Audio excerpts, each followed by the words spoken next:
하늘의 위로자가 되라, 이런 제목으로 함께 말씀을 대하겠습니다.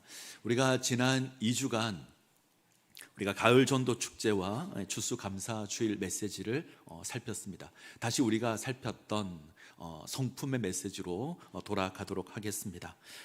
여러분들께서 기억하실지 모르지만 우리가 지금 하나님의 온유하심 살펴보고 있습니다.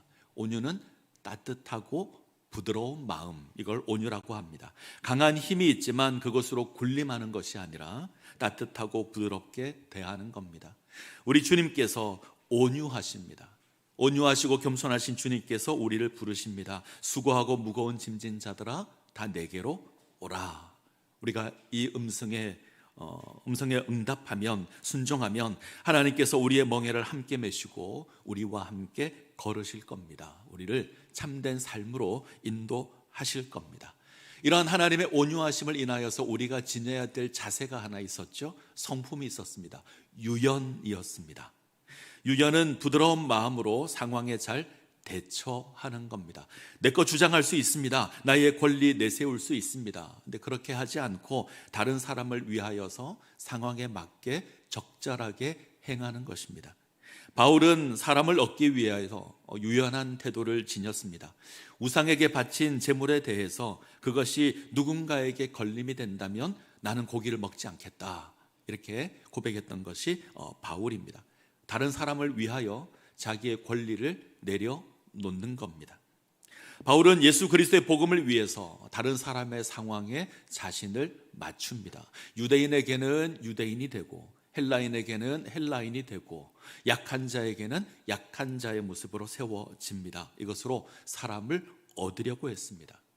우리에게도 동일한 유연의 모습이 필요할 겁니다. 특별히 우리 주님께서 그렇게 하셨기 때문에 우리도 그래야 합니다. 영원하신 하나님이십니다. 하나님의 본체이시며 하나님과 동등하신 하나님, 천지를 창조하신 하나님, 이 하나님께서 우리를 구원하기 위하여 스스로 피조물의 몸을 입으셨습니다. 당신을 높이지 않으시고 당신의 권세를 주장하지 않으시고 자신을 비워서 종의 몸을 입으셨습니다. 우리와 같아지십니다. 우리를 얻기 위하여, 우리를 구원하기 위하여 우리와 같은 몸으로 이 땅 가운데 임하셨습니다. 이것이 유연입니다. 이 모습을 기억하시고 유연의 모습 가운데 세워지시기를 바랍니다. 자, 오늘은 하나님의 온유하심을 인하여서 지녀야 될 또 하나의 성품을 말씀드리려고 합니다. 그것은 위로입니다. 사실 우리가 2주 전에 위로에 대해서 살폈죠. 자, 고린도후서 1장 4절을 볼까요? 고린도후서 1장 4절. 우리의 모든 환난 중에서 우리를 위로하사 우리로 하여금 하나님께 받은 위로로서 모든 환난 중에 있는 자들을 능히 위로하게 하시는 이시로다. 바울은 고백합니다. 우리 하나님은 자비의 아버지시고 모든 위로의 하나님이십니다. 이 하나님께서 우리가 환난 당할 때 우리를 위로하십니다. 그리고 하나님께서 우리로 하여금 우리가 받은 그 위로로서 환난 가운데 있는 다른 사람을 위로하게 하십니다. 자, 이것이 우리의 사명입니다. 우리는 하나님께 받은 그 위로로 다른 사람을 위로해야 합니다. 우리는 하늘의 위로자로 세워져야 합니다. 그래서 오늘 설교 말씀이 하늘의 위로자가 되라입니다. 우리 하나님 자비의 아버지시며 모든 위로의 하나님이십니다. 그 하나님께서 우리를 위로하시고 우리로 다른 사람을 위로하게 하셨습니다. 이 모습 가운데 세워지시기를 바랍니다. 자, 오늘 우리가 창세기 말씀을 대할 겁니다. 창세기 말씀으로 위로에 대해서 살펴볼 텐데, 오늘 우리가 대하는 말씀은 야곱의 장래가 맞춰진 이후에 야곱의 자녀들에게, 야곱의 아들들에게 일어난 일입니다. 아버지 야곱이 죽자 요셉의 형들이 요셉을 두려워합니다. 왜 두려워했을까? 혹시 요셉이 우리를 미워하여 보복하지 않을까? 이건 오랜 기간 요셉의 형들이 지녀온 불편한 마음입니다. 이 불편한 마음이 이제는 두려움으로 나타나는 겁니다. 근데 요셉이 이 형들을 보복하는 것이 아니라, 심판하는 것이 아니라 위로하고 있습니다. 21절 마지막을 보시면 그들을 간곡한 말로 위로하였더라, 이렇게 고백합니다.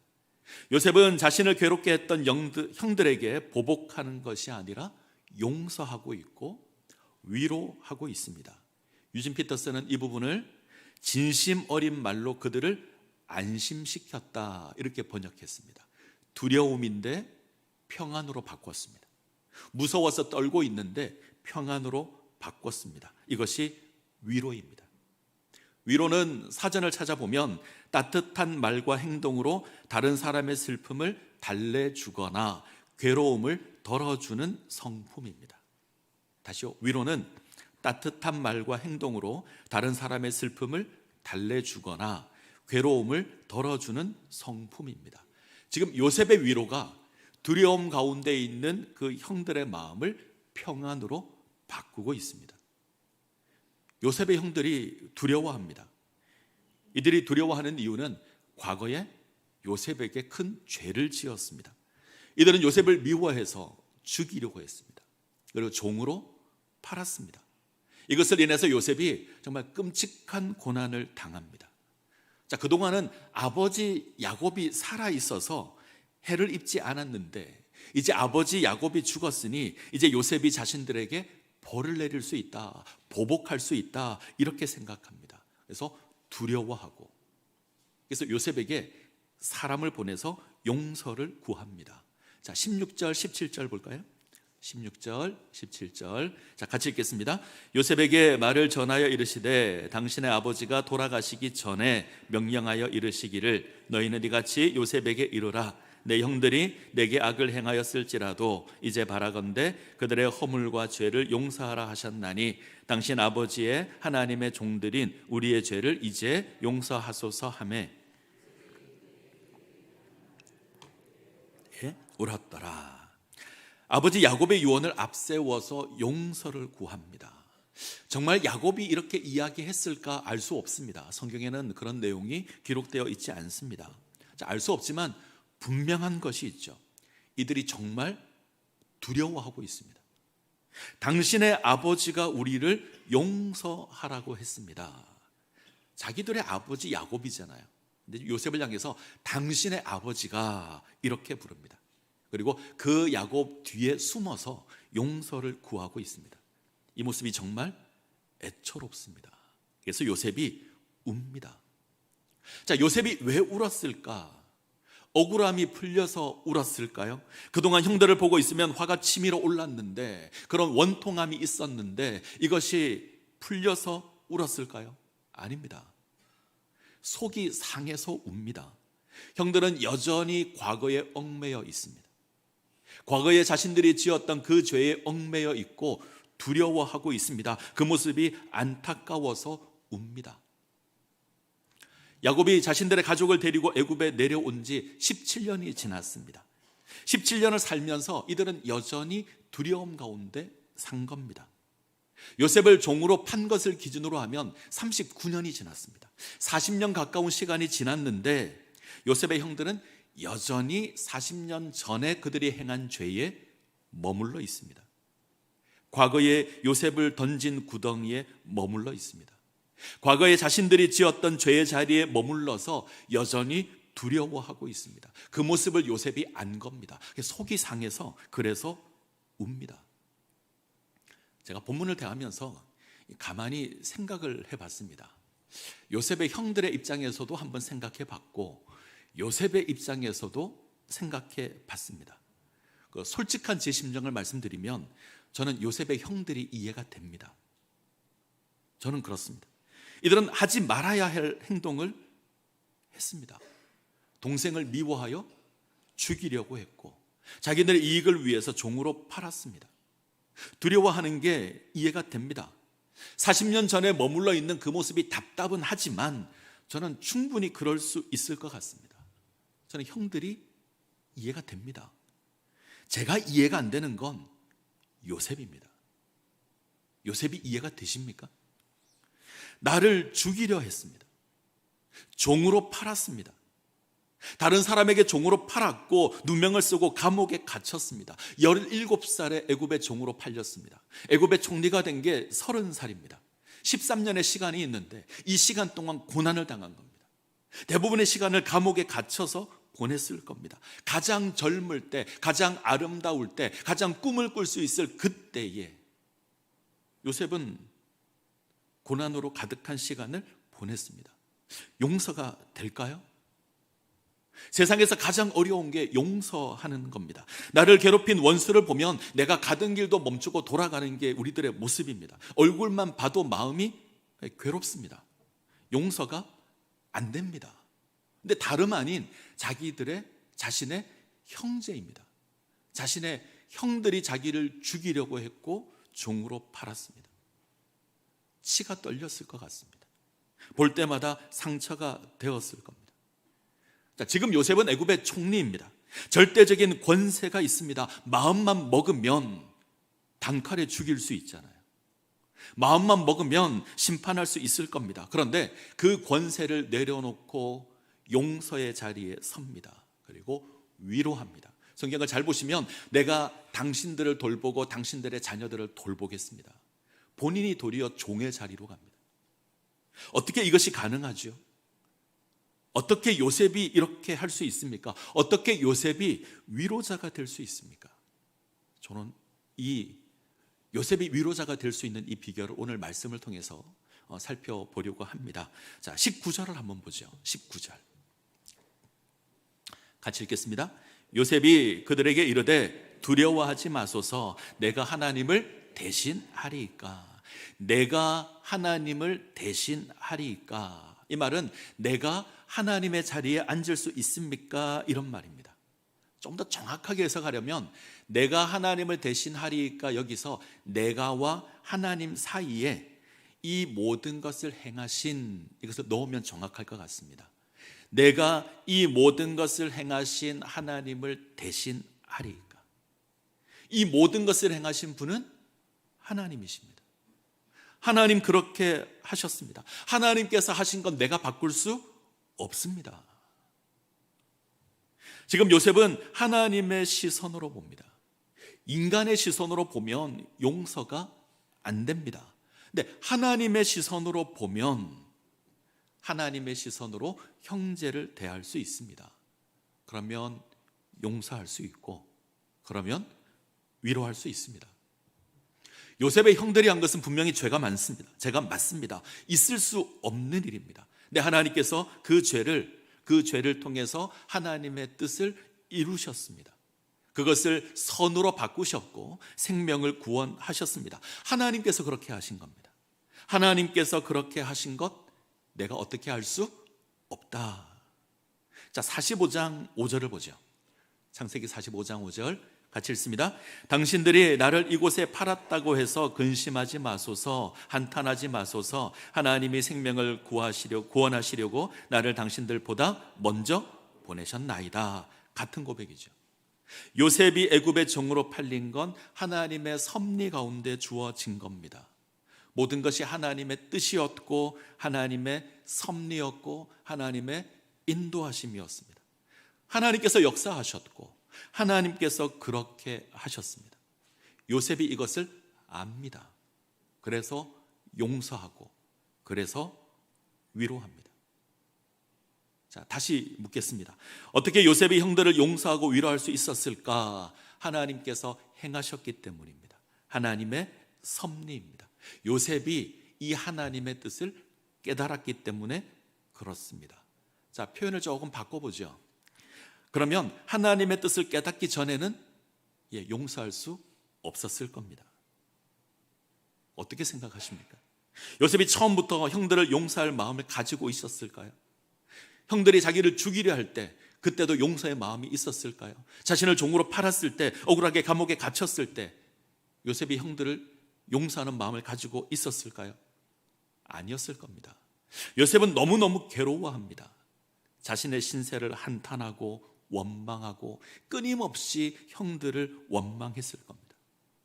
누구보다 하나님을 원망했을 겁니다. 꿈을 꾸게 하신 게 하나님입니다.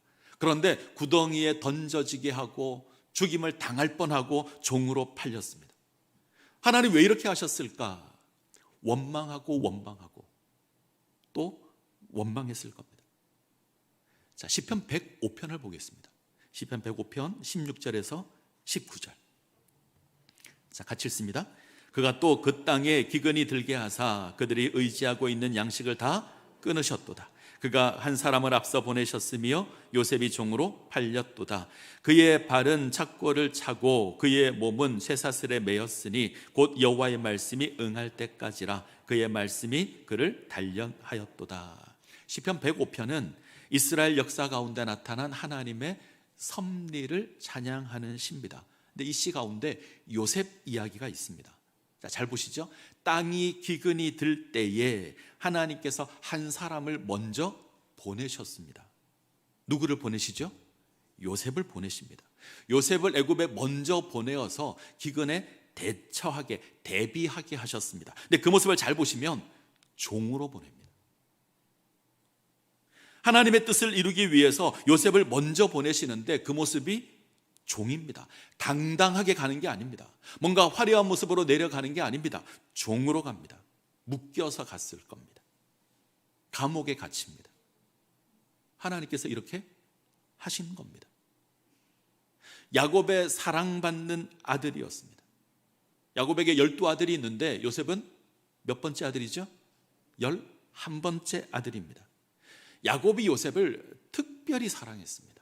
이 특별히 사랑한 걸 보여주는 게 있는데 채색옷을 입힙니다. 자, 채색옷은 색동옷이 아닙니다. 통으로 짠 베옷인데 누가 이 채색옷을 입냐면 성경을 보면 다윗의 딸 디나가 입습니다. 공주가 입는 옷이죠. 자, 그리고 누가 입냐면 상속자가 입습니다.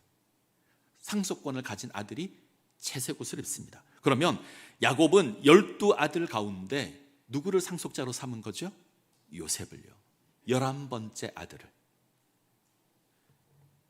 요셉이 11번째 아들을 상속자로 삼습니다. 위에 있는 형들의 기분이 좋을까요? 나쁠까요? 나쁘죠. 좋을 리가 없습니다. 특별히 첫 번째 부인의 아들 르우벤, 레위, 시므온, 유다, 첫째부터 넷째까지 정말 기분이 나빴을 겁니다.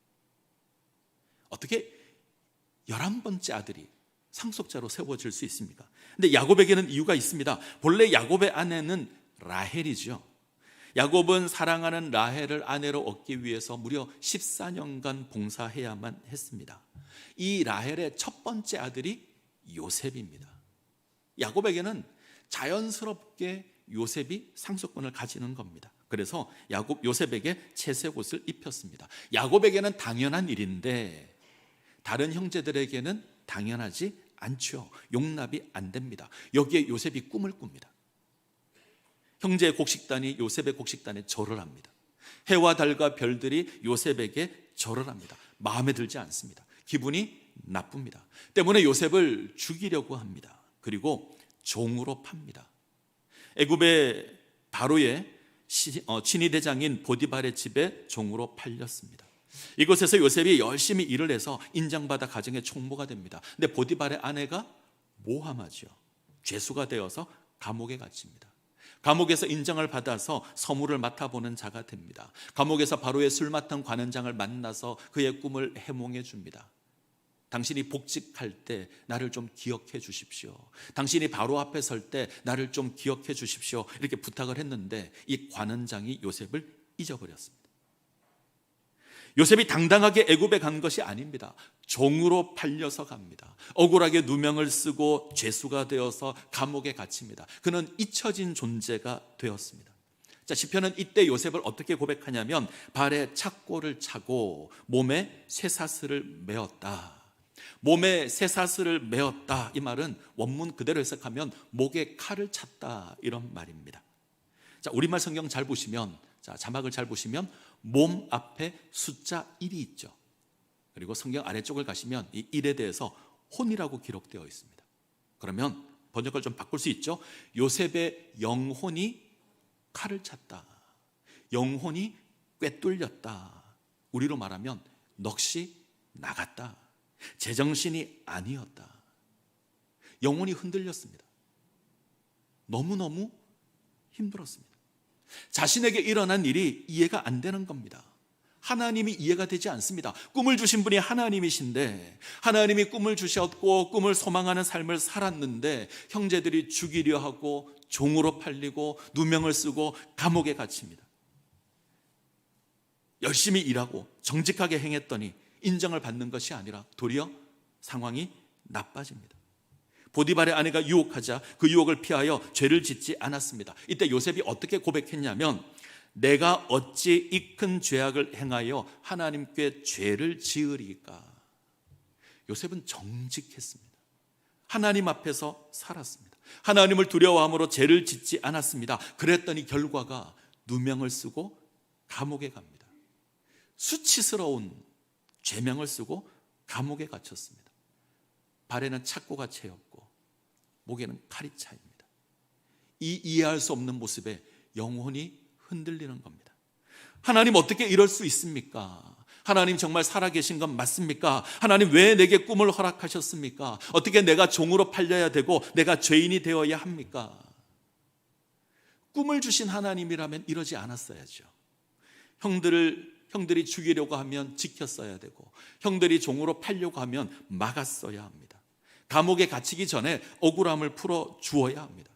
하나님, 내가 나쁜 놈이 아니라 저 여자가 나쁜 이겁니다, 이렇게 했어야 되잖아요. 근데 하나님께서 그렇게 하지 않았습니다. 요셉은 묻고 또 묻고 따지고 또 따졌을 겁니다. 수십 번, 아니 수백 번 하나님께 묻고 따졌을 겁니다. 언제까지 그렇게 했을까요?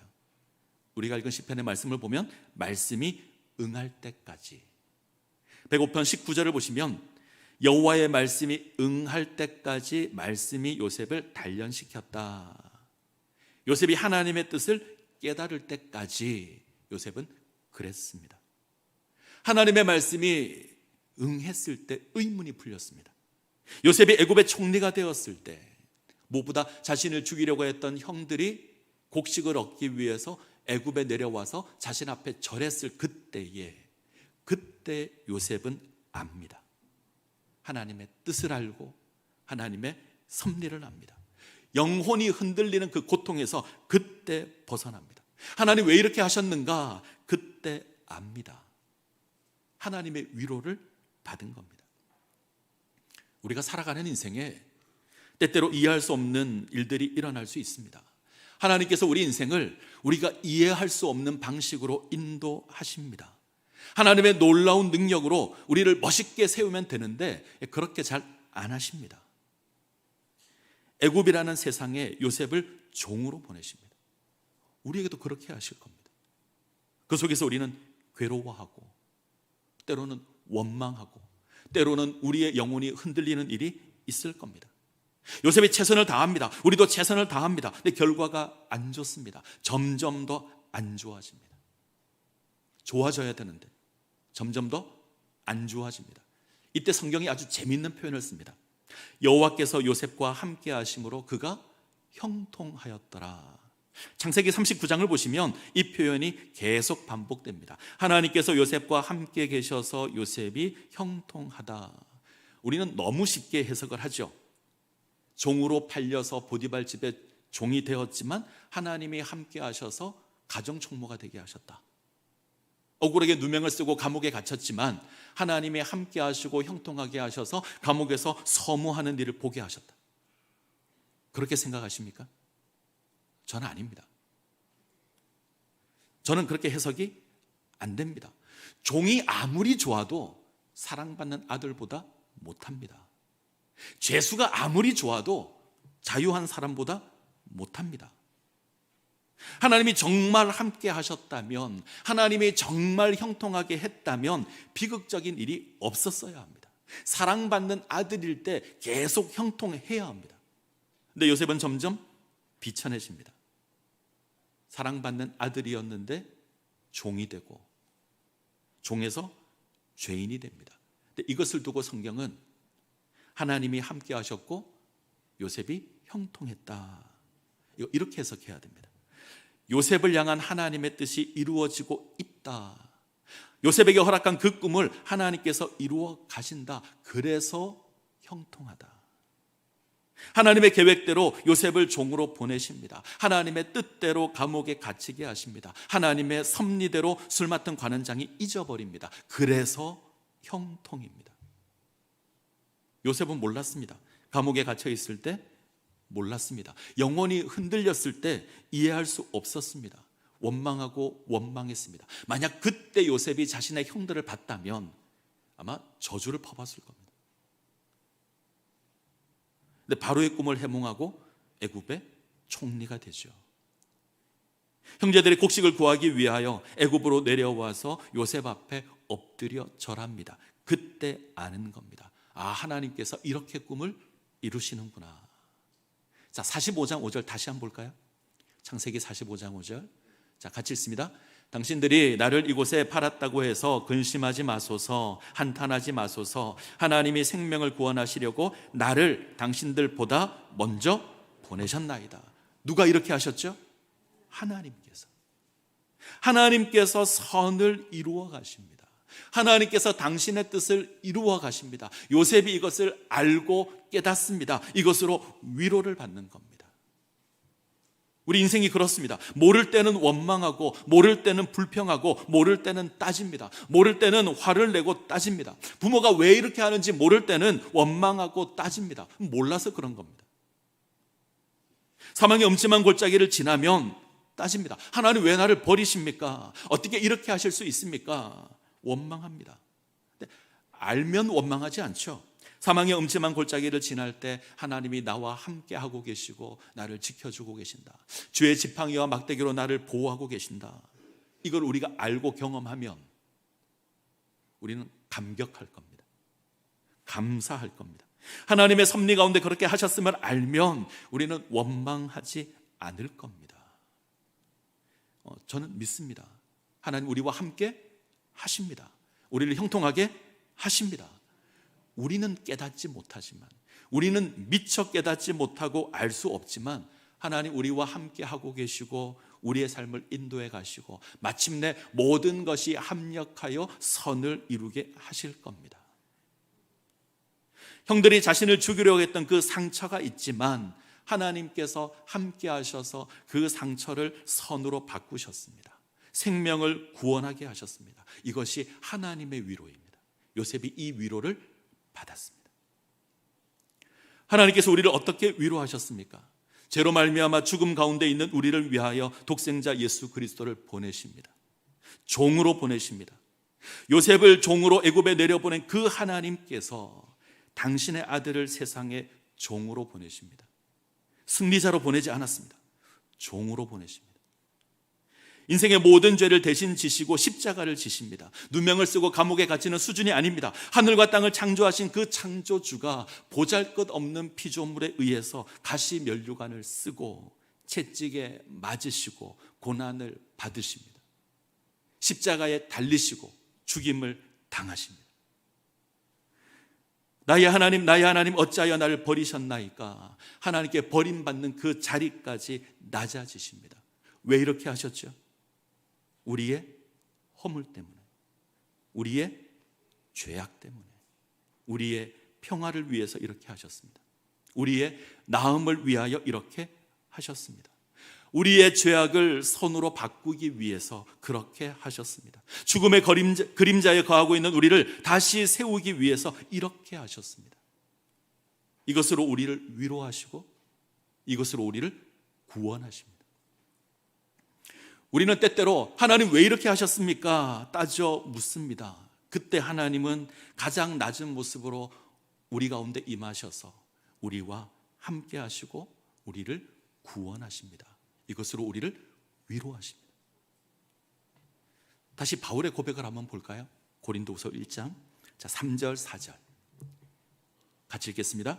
찬송하리로다. 그는 우리 주 예수 그리스도의 하나님이시요 자비의 아버지시요 모든 위로의 하나님이시며 우리의 모든 환난 중에서 우리를 위로하사 우리로 하여금 하나님께 받는 위로로서 모든 환난 중에 있는 자들을 능히 위로하게 하시는 이시로다.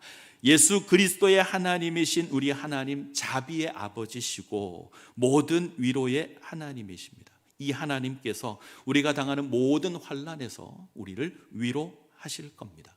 자, 성경을 잘 보시죠. 우리 하나님은 모든 위로의 하나님이십니다. 우리가 당하는 모든 환난에서 우리를 위로하실 겁니다. 우리를 위하여 예수 그리스도를 내어주신 그 모든 위로의 하나님께서 우리를 모든 환난에서 건지실 겁니다. 아멘. 우리를 위로하신 하나님께서 우리에게 말씀하십니다.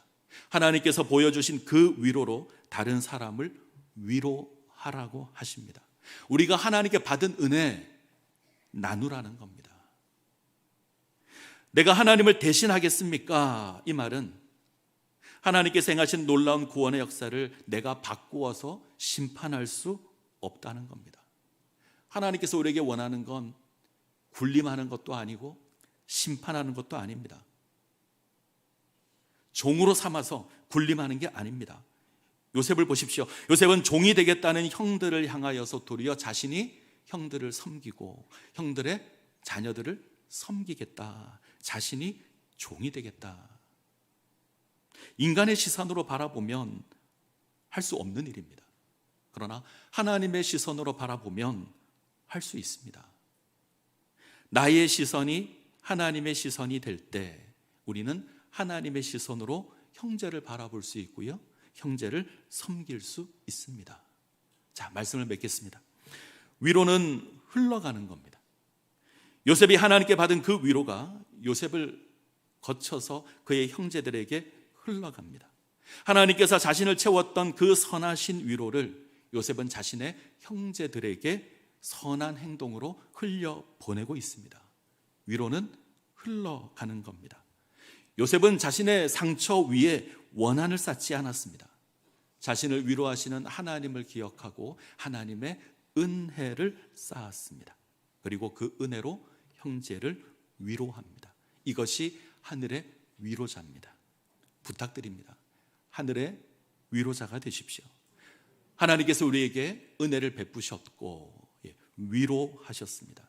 그 위로로 나의 주변에 고난당하는 자, 환난 가운데 있는 자, 상처받은 자, 두려워하는 자 위로하셔야 합니다. 그것이 우리의 사명입니다. 은혜 가운데 세워지시기를 간절히 소원합니다.